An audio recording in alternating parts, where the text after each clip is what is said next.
మోడీ రాడు. నాది ఆంధ్రప్రదేశ్. ఆంధ్రప్రదేశ్లో అది ఎంత చిన్నదైపోతుంది. నా జిల్లా, నా జిల్లాలో ఉన్నది నా ఊరు ఏ జ్యూరిస్డిక్షన్ ఉంది అంటే గవర్నమెంట్ ఆఫ్ ఇండియా నుంచి తిరుపతి జ్యూరిస్డిక్షన్కి వచ్చేసింది కదా. దానికి ఒక కలెక్టరో లేకపోతే ఒక రెవెన్యూ ఆఫీసరో ఎవరో కూడా ఉంటాడు. అక్కడ కూడా కలెక్టర్ వెళ్ళడం ఒక ప్యూర్ మన పని చేస్తాడు. కోర్టు దీన్ని సీరం. అవసరం లేనంత వరకు దేనికి ఆకారం ఉండదు. అవసరం వచ్చినప్పుడు ఆకారం వస్తుంది. ఇది మన ఎక్స్పీరియన్స్లో ఉన్నదే. అక్కడ మనం ప్రశ్నించాం, దేవుడి విషయం వచ్చేసరికి ప్రశ్నించేస్తాం. అది మన పిచ్చి.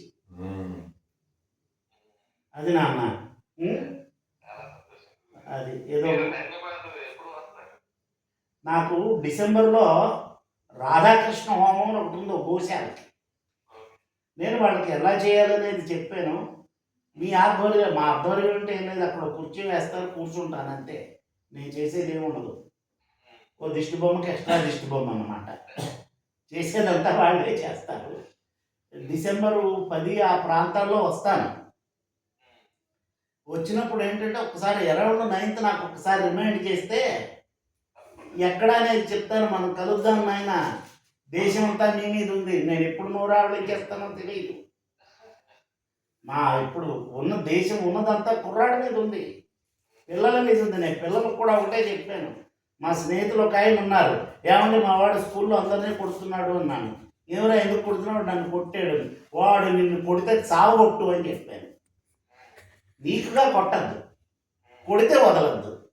అదేమిటి స్వామి అలా చెప్తారు? మనం ఆ మునమోపి సమాచారం చెప్పి మన వాళ్ళని వెధవలు చేసాం, ఉద్యాలం చేసాం. మనం నువ్వుగా ఎవరిని కొట్టద్దు, నువ్వుగా హింస చేయొద్దు, చేస్తే వదలద్దు. మనం తిరగబడడం దానివల్ల ఈ మరక వెధవలందరూ కూడా మన నెత్తినెక్కి డ్యాన్స్ కట్టేస్తున్నారు. తిరగబడితే ఒక్కడు చుట్టుపక్కల దొరకడు. మనం తిరగబడాలి. నేను అందుకే భగవద్గీతలో నువ్వు ఒక చెంప కొడితే రెండో చెంప చూపించడం లేదు, ఒక చెంప కొడితే బుర్ర పగల కొట్టని చెప్పారు. వేదాంతం చెప్పారు, నరాంతం చెప్పారు, రెండూ చెప్పారు.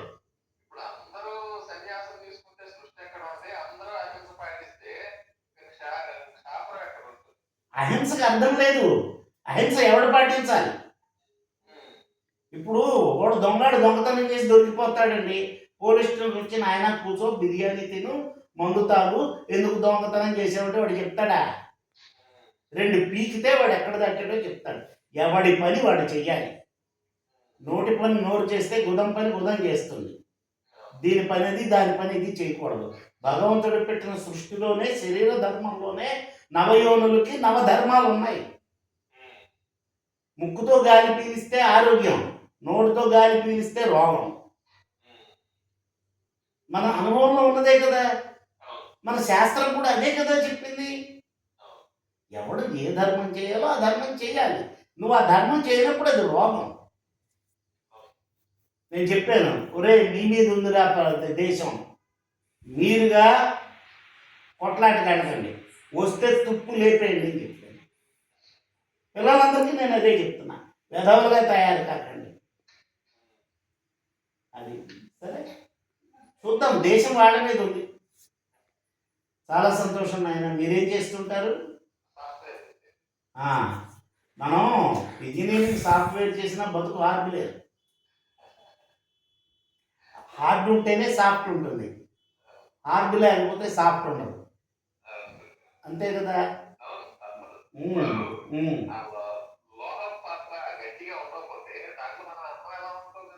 చిన్న మాట చెప్తాను.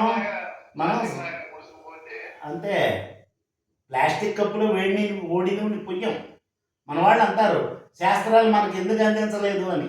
ఒరే గాడిదా, నీకు దాని యొక్క అర్హత ఉందా? ప్లాస్టిక్ కప్పులో ఎవడైనా వేడి నూనె పోస్తాడా? గాజు కప్పులో వేడి నూనె పోస్తాడా? అది కరిగిపోతుంది, ఇది పగిలిపోతుంది. ప్రతిదానికి పాత్ర. ఇప్పుడు సల్ఫ్యూరిక్ యాసిడ్ కూడా లిక్విడే, తాగుతామా? కిరోసిన్ కూడా లిక్విడే, తాగుతామా? Though it appears to be liquid, it has got its own properties. మనవాడు పిచ్చ ప్రశ్నలు వేస్తారు. మరి రే నాయన కిరోసిన్ కూడా లిక్విడే తాగనివ్వండి, చచ్చూరుకుంటారు. క్వశ్చనింగ్లో రాంగ్ క్వశ్చనింగ్ వచ్చింది. ఎందుకంటే వీ లాస్ట్ ద బేసిస్. కుతర్కం, తర్కం కావాలి. మన ధర్మంలో ప్రతిదీ కూడా ప్రశ్న జవాబుల పద్ధతే కానీ బిడ్డ నేను చెప్పింది వినుము, లేనిచో నీ పుట్ట పగులను ఎవరో చెప్పలేదు. నువ్వు ప్రశ్నించాలి. ఇప్పుడు ఒకటి చెప్తాం, ఆ ప్రశ్న వల్లే కదండి ఎన్ని శాస్త్రాలు ఉత్పన్నమయ్యాయి. ప్రశ్నే లేకపోతే ప్రశ్నోపనిషత్తు ఒక ఉపనిషత్తే ఉంది కదా. అది నేను ప్రశ్నించినచో నీ చేత నీ బిడ్డ మాంసం తినిపించను, గాడిద కొడక నా బిడ్డ మాంసం తినిపించడానికి నువ్వు కావాలా? కషాయాడు చాలు కదా. ఎవడు చెప్పాడండి? ఇప్పుడు ఆ గాడికి చిన్న ఉదాహరణ చెప్తాను. ఇప్పుడు ఆవులు ఉన్నాయి, గేదెలు ఉన్నాయి, బర్రెలు ఉన్నాయి. ఇవి ఏ దేవుడిని పూజించవు. మరి వాటికి ఎవల్యూషన్ ఎక్కడి నుంచి వస్తుంది? శ్వాస ఉంది. ప్రతి జీవి శ్వాసిస్తుంది చెట్లతో సహా. ఆ శ్వాసలో సో అహం సహా అహం సోహం, నేనదే నేనదే నేనదే అంటే నేను ఆ పరమాత్మ స్వరూపమే అని. అందువల్ల ఏంటంటే నాస్తికుడు కూడా కొంతకాలం తర్వాత వాడికి పరిణతి వస్తే వాడు ఆస్తికుడు అవుతాడు. వీడు నమ్మలేదు కాబట్టి చంపేయంటే వాడు ఎప్పుడు మారుతాడు? అది మనకి మతం లేదు. మతం అంటే అభిప్రాయం అని. ఇది రామానుజ మతం, ఇది శంకర మతం. ఈవెన్ రిలీజియన్ అర్థం కూడా ఏమిటి అంటే డీప్ స్టడీకి రిలీజియన్ పేరు. రిలీజియన్ ఇంగ్లీష్ శబ్దం కాదు. రిలిజియాన్ అనే రెండు లాటిన్ శబ్దాలు. రే అంటే ఇన్సైడ్, లెజియాన్ డెల్ లోపలికి దూకు, అంతరంగంలోకి దూకు. ఈజ్ రిలీజియస్లీ స్టడీ అంటే చాలా తత్పరతతో దాన్ని చదువుతున్నాడు. Is religiously working. అంతేగాని సిరివేసుకో లేకపోతే నమాజ్ చేయని కాదు దాని అర్థం. మన వాళ్ళు ఏమిటంటే ప్రతి పదాన్ని దుర్వ్యయం చేసేసారు. ప్రతి పదానికి పిడర్థం పెట్టేసి స్టాండర్డ్ డీవియేషన్ అని మెజర్ చేస్తాం కదా.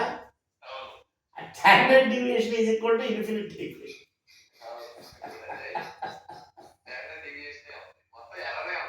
ఎవరే స్టాండర్డ్ ఎక్కడో ఉంది అది. కాబట్టి ఏంటంటే ఇప్పుడు మీలాంటి కుర్రవాళ్ళందరూ కూడా దీన్ని ఇంప్రూవ్మెంట్ చేయాలి. ఇప్పుడు నేను కూడా ఓసారి బాధ్యత అనేసే స్థితికి వెళ్ళాను. భగవంతుడు మళ్ళీ ఆయుష్ ఇచ్చాడు. ఒరే నీ ప్రయత్నం కొంత కంప్లీట్ చేయరా అని. లేకపోతే నా ఫోటోకి దండేసి 2 సంవత్సరాలు అయిపోయాయి. ఇప్పుడు మాది అయిపోయింది. జీవిత సంఖ్యలో ఉన్నాం. ఎప్పుడో చీకటి పడిపోతుంది. ఇప్పుడు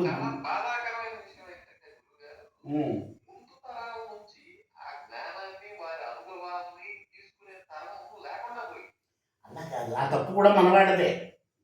మన పిల్లల్ని ఏబిసిడీలు నేర్చుకున్నాం కానీ ఇప్పుడు ఒరే నువ్వేం తింటావురా, A upma, B puri, C chapati, D ఏమీ వద్దు. మన స్టడీ ఎలా అయిపోయింది? Multiple choice. ఒరే దరిద్రుడా, మల్టిపుల్ చాయిస్ ఏంటి? It should be a dictation. నువ్వు ఇది తింటే బాగుపడతావు. అది మన తరంలో మన చదువులో తప్పు ఉంది. చదువు అంటే చదువు ఒక్కటేనా? నువ్వు ప్రపంచాన్ని ఎప్పుడు చూస్తావు?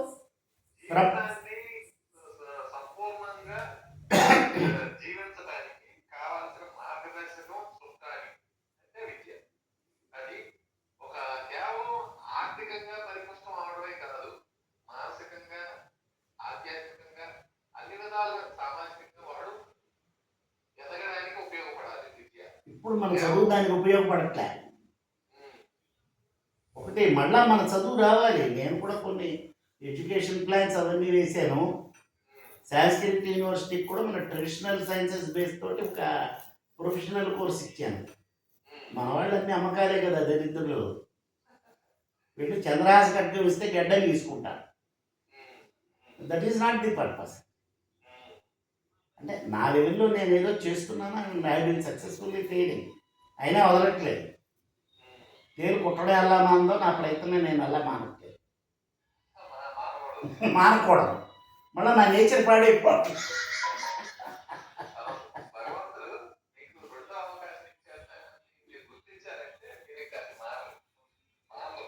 ఇంకెందుకు ఈనాడు అయిపోయింది, ఇంక మారాల్సిన అవసరం ఏముంది? 10 రాళ్ళు వేస్తే ఒక్కరైనా తగులుతుంది కదా. అంతే.